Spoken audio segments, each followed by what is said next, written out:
say. I've got to say this.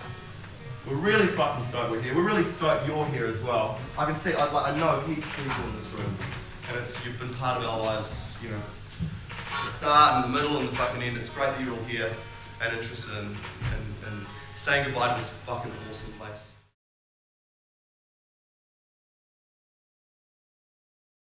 You know, York Street defined the beginning of our career. You know, it became our, you know, it was our marae, musical marae. Yeah, totally. I mean, we were kids walking into here, really. We back in '93. helped drag that Neve desk in here, man. Yeah, we lifted that console into the room. You know? We were here when they switched it on 20-something years ago. They were still painting this place when we started our first album. The new record, I mean, we've been to studios in Vancouver and LA and blah, blah, blah.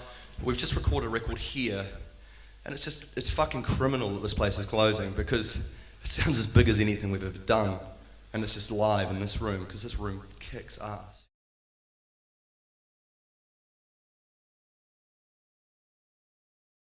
So here we are in York Street Studios. At what point in the whole process was the decision made to return here, and what were the reasons for that? Was it early on with Jazz? Like he wanted to go to Egypt, didn't he, originally? Well, the idea was that, no, I think it came.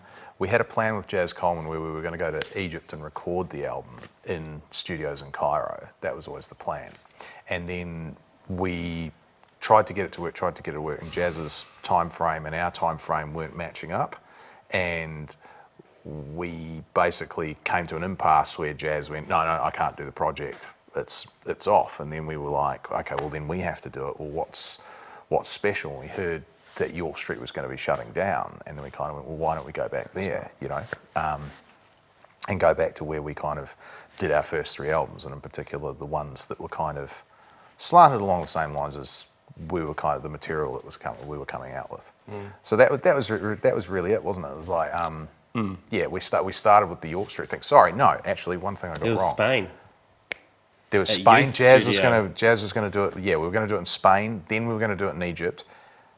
Then we're going to do it at York Street once Jazz had fallen out. And then as soon as we heard that York Street was actually going to close and it was potentially one of the last recording sessions we were going to do here, it was like, I remember going to our manager Dan, we have to get Jazz back in because it completes the circle so well. Because he produced the first and he record pushed here it as well. and then the dates got moved by about 6 months, and then to line up with Jazz. And it was Jazz immediately like, oh, it's at York Street, yes. Yeah, let's do it. Yeah, no, I think his mood had shifted as well, and you know, it all just kind of fell into place. Yeah, right. And what about the decision to work with Jazz on this album?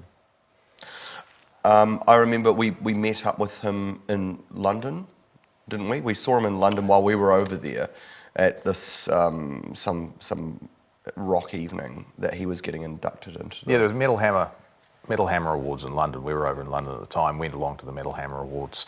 Killing Joke happened to be inducted into their Hall of Fame or whatever it was, and went to the after party afterwards, and I saw Jazz, and we went up and started talking and raving. And well, you came up to me and said, Jazz Coleman's over there. I said, well, so what? So I was still pissed off. Right. Because we had a falling out, and then but he said, no, he's much better now. He's awesome. He's not drinking, and he's good, and he's really positive. And so yeah, you brought me over, and it was actually a really good conversation. But that wasn't. We weren't talking about a new record then. But no, but that was the connection. That was yeah. Because we hadn't talked for years, about 10 years or something. Yeah, so we made the connection again in London, and then I think it was a mutual friend of ours, Carla Potter, that started talking to him about potentially doing the album again. Then we had a sit down. We had a beer or a Mount Eden, just across the road from the power station. That place. Galbraith. Yeah, Galbraith. There you go. So went there and met up and had a talk about doing a new album together, and it started there. And that was actually originally we were talking about doing a doco with him.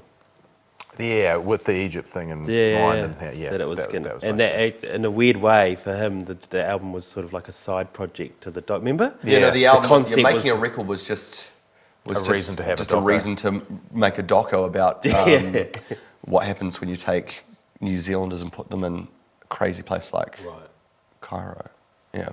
Because the end of the world was coming, as far as I was concerned. And you've also got to remember that none of Cairo hadn't really kicked off at this stage. That all the stuff that happened later in Cairo hadn't happened. Yeah, it was more to do with just taking to a place where there's a lot of rich musical history and, you know, different circumstances, but doing it in the East, you know, and.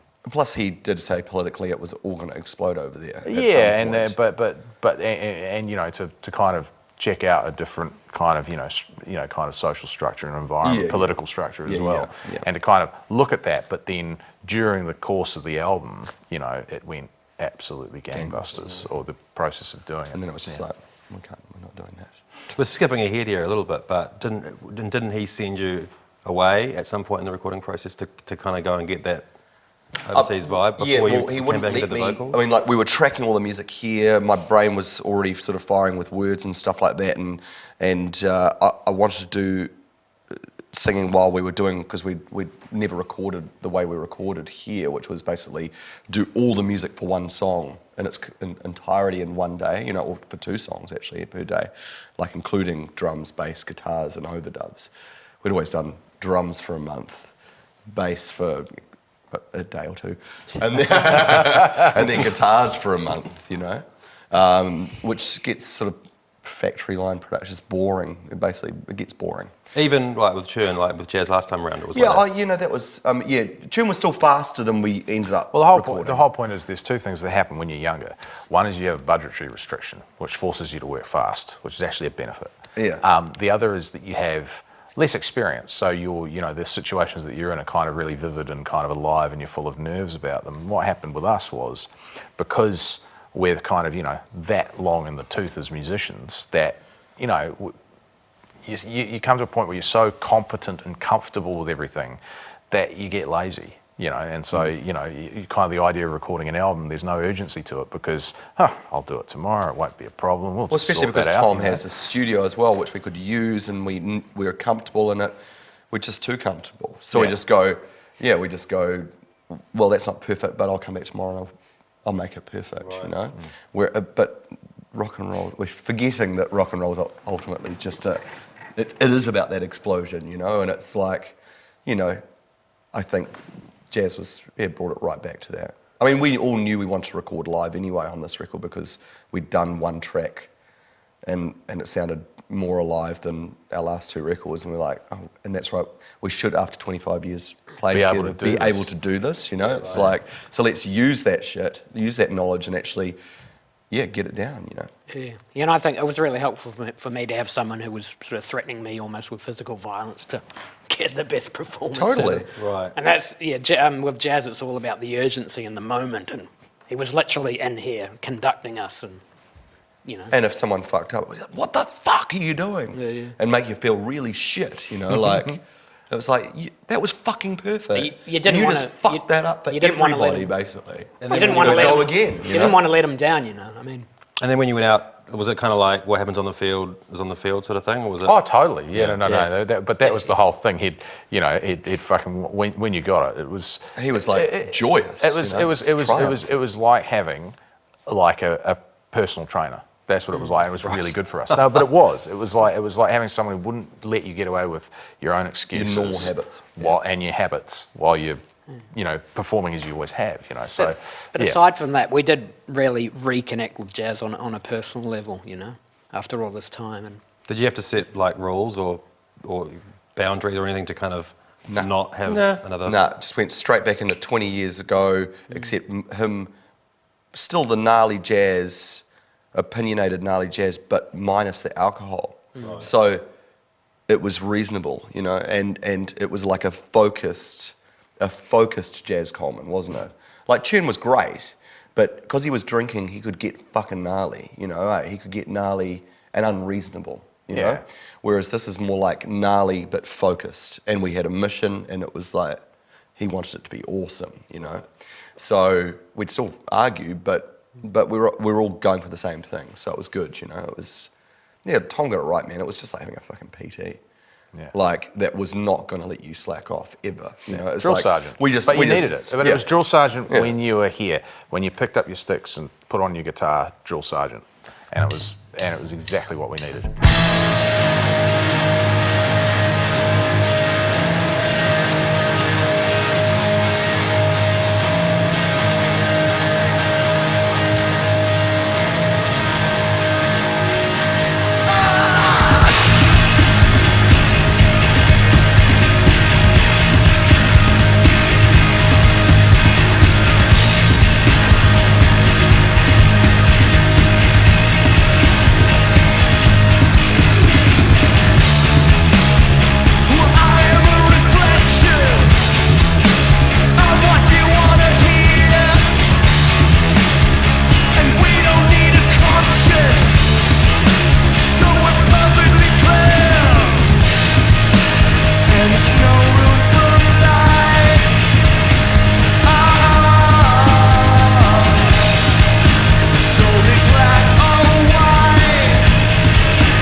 politician John Key.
this was one of the things that we came up with whilst writing the album, is that, again, it was based, it's to do with, I saw a little piece by John Cleese about how Monty Python used to do a lot of their stuff and, you know, kind of brainstorm sketches and how they'd write their comedy. And they found that, you know, a small amount of time with no other distractions was actually, and, you know, and to do that, you know, on a consistent basis yielded far better results than doing long stretches of time in one shot. And so we just started instituting that in Melbourne around the writing, which was we would literally go in for 2 to 3 hours a day and just write, and then we'd find the bits that we liked and we'd just colour them and then print them out so everyone had a copy of them, just right there and then we'd never revisit it.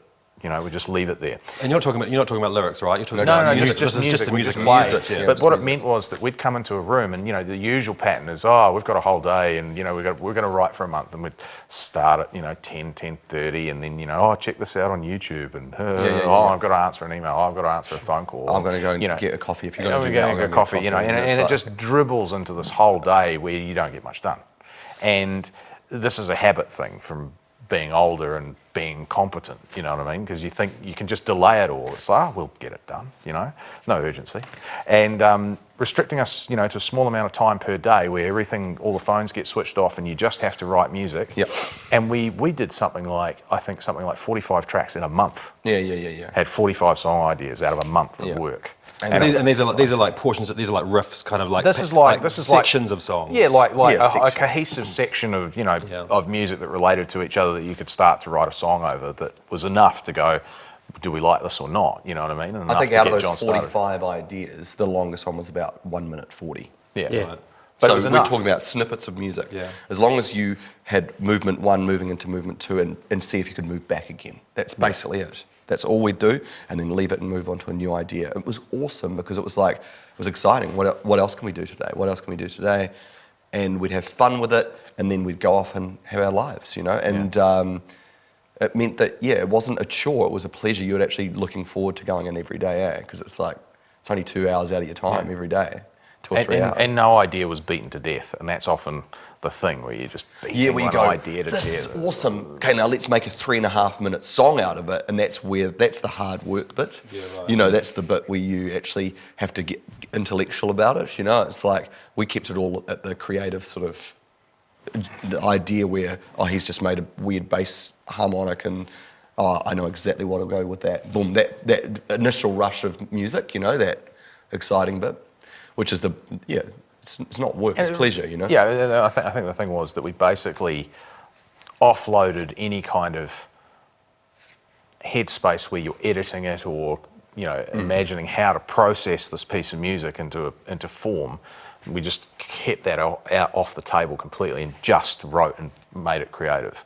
So it was really fast and there was a lot of it, you know? And did you know, you hadn't done any lyrics at this point, did you know that it was going to be a political album at that point? I knew that I wanted to talk about injustice, I wanted to talk about greed, and I wanted to talk about the world that we were living in, especially with the Abbott government coming in, and also what was happening over here with the Key government. I wanted to talk about, I mean, the thing is, I do believe that, free market capitalism sort of works to a point, but if it's unchecked or there's, they get rid of all the, ways of holding it back, people can just fucking go crazy with it, and I'd seen, I think it was actually when we were recording this record, we were staying at a hotel in town which was right next to the City Mission. Is it Hobson Street? Yeah. And I walked out, one day I felt, okay, I'm not going to go in the car, I'm going to walk to York Street from here. And walked to Parnell, and I walked out of my hotel, and I saw this huge queue going down the road. I thought, "Fuck, it must be lining up for a concert."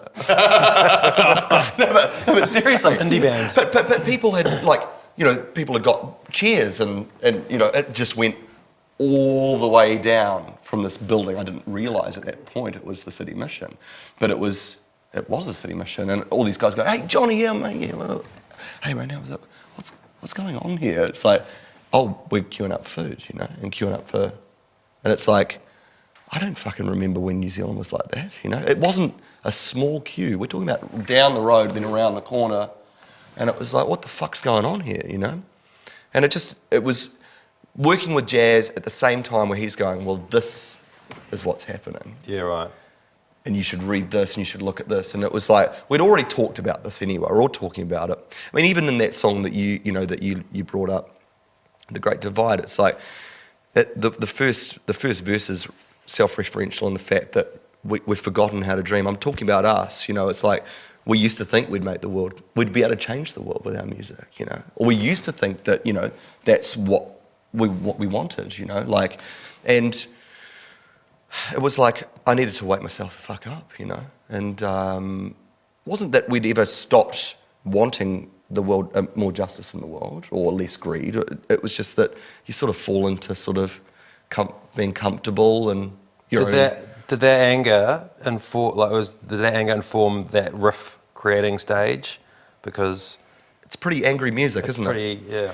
What do you think that it was? No, I think it's pathways. It's about you generate a certain tone or sound, and it leads your mind towards certain things. I think that just, you know, that the kind of impact that the music has tends to bring up stuff in you. Yeah, you know, and it certainly informed your lyric writing phase and conversations you'd have with Jazz in the studio when you were writing lyrics and stuff. Yeah, I mean, it definitely fed the lyric, but I mean, we'd already been thinking about it, you know, I think. I've been discussing it now. I mean, I think there was a general sense of, you know, kind of ongoing despair and hopelessness with it that I think that perhaps, you know, that we, and to a certain extent, mind frames that we had when we were younger, when we'd look out at things and kind of go, this doesn't seem right, or this isn't shaped properly, you know, this isn't adding up to what I'd like to see planet Earth to be, and it's just like, I think that was an ongoing kind of mood within the band. But I think, you know, the idea behind the music was that I think we just wanted to make something just low and deep and huge, you know. And you made this album. Yeah, and so we did. Musically, I think it came from the fact that we'd done those greatest hits live shows, and the most fun part of every night was doing tune. Yeah. It was Factory, Screw Top, Derail. It was like, wow, it's physical, and it still sounds fucking fresh to me, you know. And it was like, it feels good to play. I don't feel like I'm pretending to be young. It just is what it is, and it's like, let's fucking remember this, you know. It's you can dance to it, you know. You can move to it. Same with the Killjoy stuff, you know. It's heavy, but it's fucking really danceable. So I think that was that, and then we did the tour with Black Sabbath, which was fucking it all kind of set it up, didn't it? Really? Well, it did, because we did a set which was basically Churn and Killjoy with a bit of General Electric in it, and it was just like, this is what we want to do when we write music. So yeah, it's pretty cool being back in the same room that we recorded Churn, Killjoy, Fish album, and now the latest album. And this is pretty much how we recorded all this music you're hearing tonight. Exactly like this. Except I wussed out and didn't sing. Sung? I didn't sing. Yeah, you done sung. I didn't sing. Now I am. I can. I fucking hope I can. No. Anyway, this song's called The Big Lie.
TT. You're too far away. You don't have enough. Fuck, 25 years and the quiet guy finally speaks up. And that is what you came up with.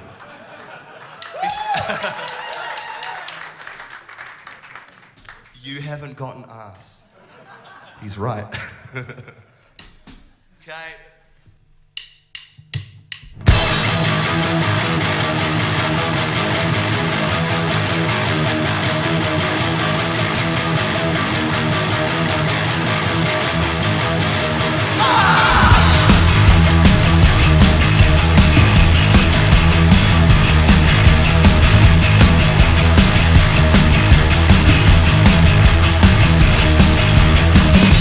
The living dead started speaking, and I can't change their mind. So won't waste my time, won't surrender. But whatever mask they wear on the outside, there's a chill set in their spine.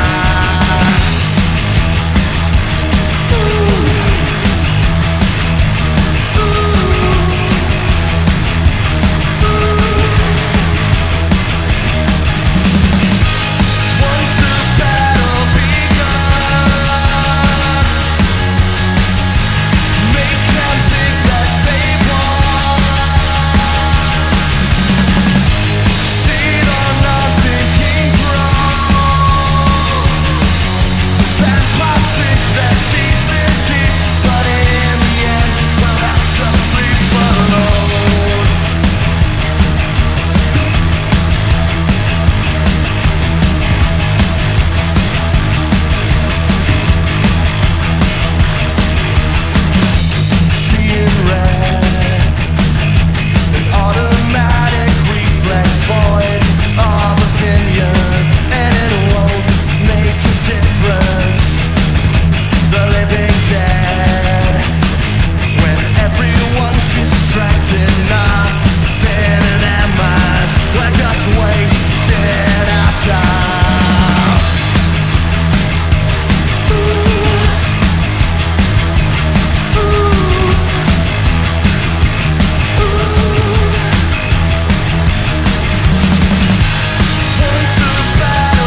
Whoa.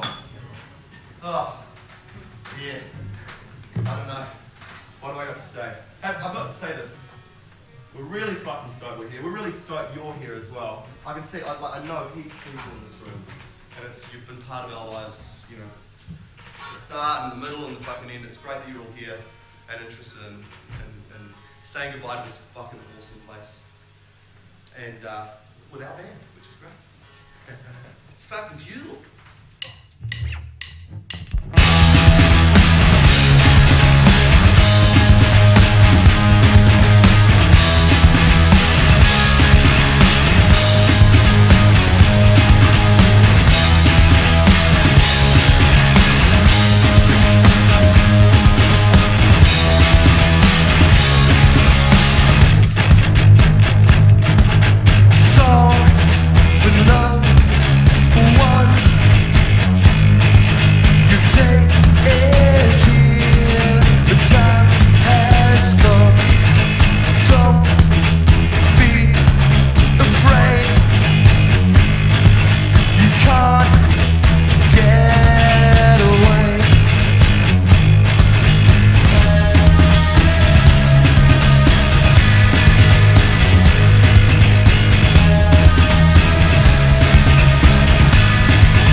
Tom, you said something yesterday, like it feels like you've had this great secret for the last few months. Yeah. Which is this album. Yeah. You kind of almost sound surprised that you've, at this stage in your career, come up with something that's good. Well, I mean, yeah, and I think that this is actually, you know, I think that there's two things.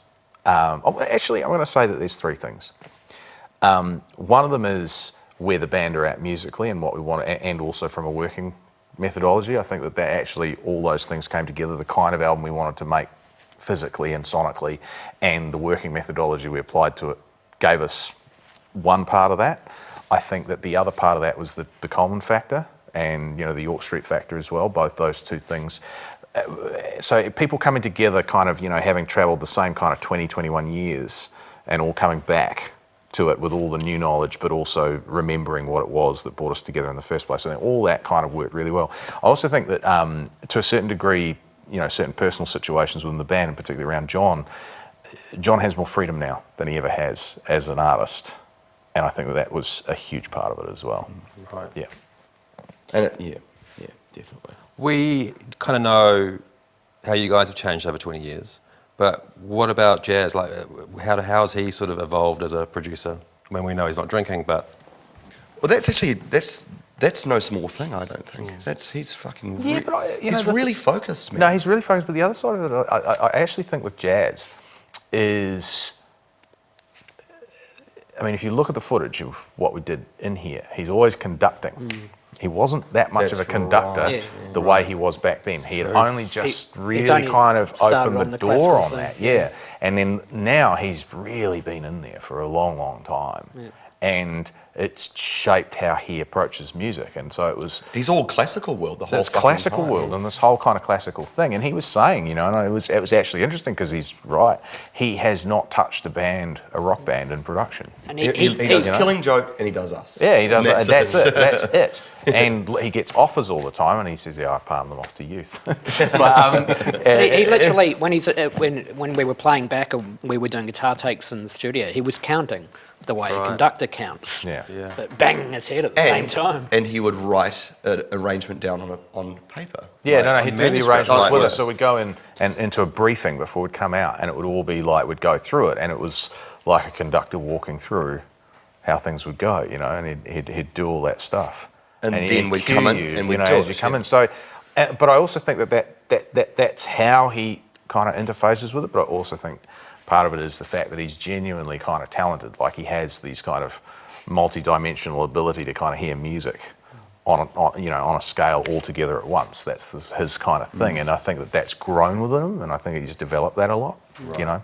Yeah, because he really did take some of the most basic sort of ideas and make them blossom. Well, I mean, I think that's the other thing, and I think that's the part we probably haven't explained properly, is the fact that when he came over, what we actually did was we'd take these pieces that we'd written, and John had actually sketched out vocal ideas on a lot of them, and we'd actually go through all that kind of 45. We actually had more than 45 at that point, but kind of 50 ideas, 55 ideas, and we'd just play him a little bit of it, and he'd just react to it like that kind of, like a conductor, and he'd start going, okay, you play that part, and then start orchestrating everyone based off the idea. And if he didn't like the idea, just go, no, next, and you just play him what else you'd come up with, and he'd fire sing off arpeggio lines at me. Yeah. La la la la, play this la la la la la, to put over the top of these riffs that we'd written a few weeks earlier. Yeah, totally. It was awesome. Are we at our contractually obliged? Keep going. All right. Just keep talking. But what else about Jazz? I mean, seriously, that whole pushing us, like, it was like my arm would be falling off. Oh, the drill sergeant factor was awesome. And he'd go, great, next take. And it would be like literally no time for breathing. And it'd be like, 8, 9 takes. And by take 3, I'd already felt my arm was going to fall off. But you just couldn't let him down because he was putting so much into it. It's like... And I've never seen a producer push John with the vocal.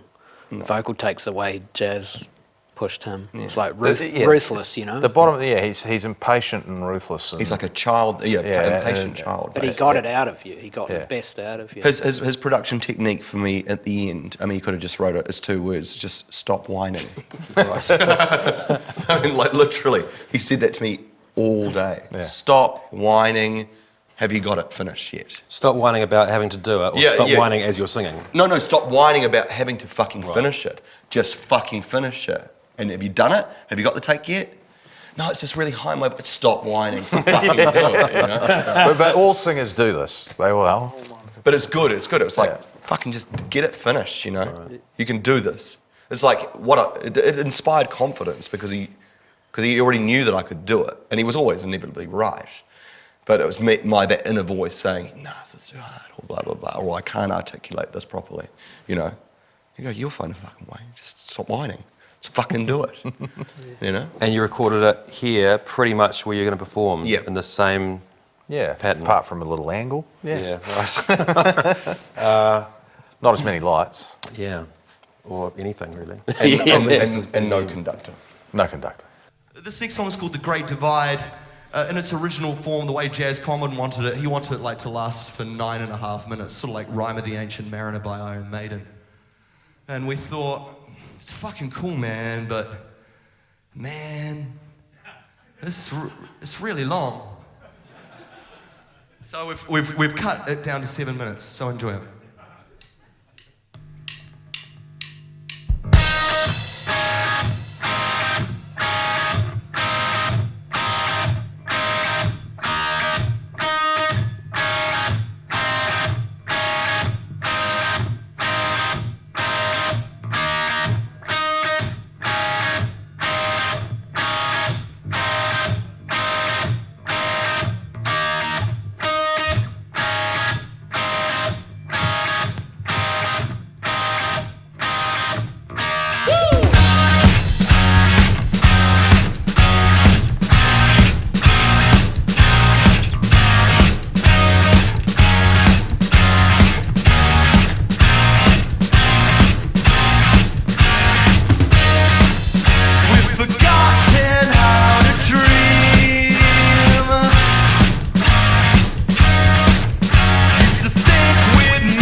What are your thoughts about being here for the last time? Tonight will be the last noise to ever come out of Sad. this room. I'm Yeah, really it's happy sad. that we're doing it, but it's sad. It's bittersweet. Yeah, no, I think the thing is that with all of us, York Street defined the beginning of our career. It became our, it was our marae, musical marae. Yeah, totally. It I was mean, we were like- kids walking into here, really. we back in fucking '93. helped drag that Neve desk in here, man. Yeah, we lifted that console into the room. You know, We were here when they switched it on They were still 20-something years painting ago. this place Yeah. when we started our first album. starting tracking. So, I think it's such an honour to be back here and do it, and kind of the people who, have been looking after this place since. It started with Jazz and Malcolm and Martin, and now it's, been Jeremy who's been looking after it the whole time, and thank God he did. But, it's just the privilege to kind of, open it and close it. I think that's, it's massive. The stars have aligned. Yeah, the stars have aligned, and I think it's kind of like, I don't know, the room seems to want to say, to get us to do it, I suppose. Yeah. Yeah. I think it is a waste of a really fucking good drum space to close this place down. Well, it's not just that; it's the whole studio. It's going to be tragic. If you, because I was joking the other day about like actually measuring every inch of the room. If you Yeah. recreated this room, or if you rebuilt it somewhere else, would it be the same? No. Well, yeah, arguably it would, but it wouldn't because it's location as well, and that location is also not just New Zealand or Auckland. It's also where it is in the city and the people it attracts, the people that are around it. It's got an energy, it's got a presence, and you will never recreate that. Tonight you're playing all new songs, which I take to be a statement of confidence. Yeah. That's not a question, it's more of a statement. Yeah. I mean, I think it is a statement of confidence, and I was even thinking, and we even jammed a couple of the other ones, didn't we? Yeah. On top of that, like Jazz said, we want to create a new set to play. This is what we're doing with this album. We're not making an album. We're going to fucking create a new set that you can play from start to finish, and that will smash fucking audiences. And that's it. And then hopefully we'd have another half a set already as well, because we tracked about 18 tracks. We recorded 19. 20 tracks in here, and we did the basis of them, and then we came out with 18. So we're sort of we're basically trying to pay respect to Jazz's idea as well, which is, will this work as a set, this new album? And I think after rehearsing this week, it was like, I think it does. yeah, I think we all know that. it's going to be cool. Yeah. Thank you very much. Sweet, yeah. Cheers. Cheers, Hugh. Cut. Like everyone can hear pretty much what everyone's saying. So if you've got a particular memory or something that you wanted to say about, York Street and how it's done our development and how it's responsible for pretty much us learning how to be a fucking rock and roll band and pretty much learn how to record records and pretty much, because the studio's so kick-ass, actually dared to dream that we could be as big as any fucking band in the world because of this place. Pretty much it. Well, I just said that.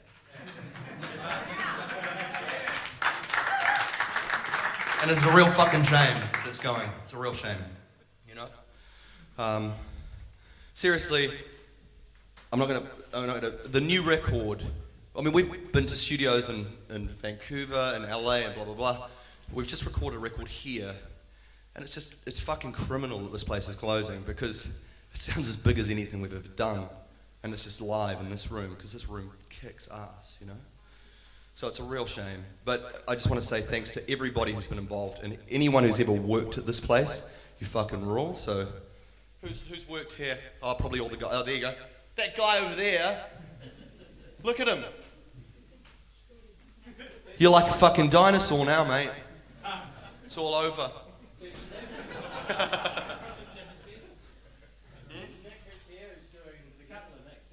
Oh, yeah, man. There's another there who's there on churn as well, who was the assistant engineer at the time. Oh, there you go. On the microphone. He's still involved. That's what I knew you from. I thought you worked at that strip joint we used to go to. Oh, you used to work here? Fucking sweet. Oh, I'm only kidding, bro. But yeah, it's a long history, you know? It's a long history. And Jeremy as well, who's, kind of saved this place. yeah, Jeremy McPike, good on you for giving it all you got, because it's a changing industry. And yeah, remember they used to have a receptionist? The studio had a receptionist. I mean, that's fucked up. And a fax machine. What? A studio with a receptionist? But that's what it was like. It was fucking gold. But yeah, yeah. When we did that interview today with Hugh, and he was asking us about this place and what it meant, it was like, really lump in the throat, because it's first album, second album, third album, yeah, and always an amazing experience, you know. Well, we're funnily enough, almost born here, really. It's like family home. Yeah. And then Supergroove did that fucking cool record. They did? That was pretty good. Oh, and the Fearless did that record. What? I didn't fucking say anything.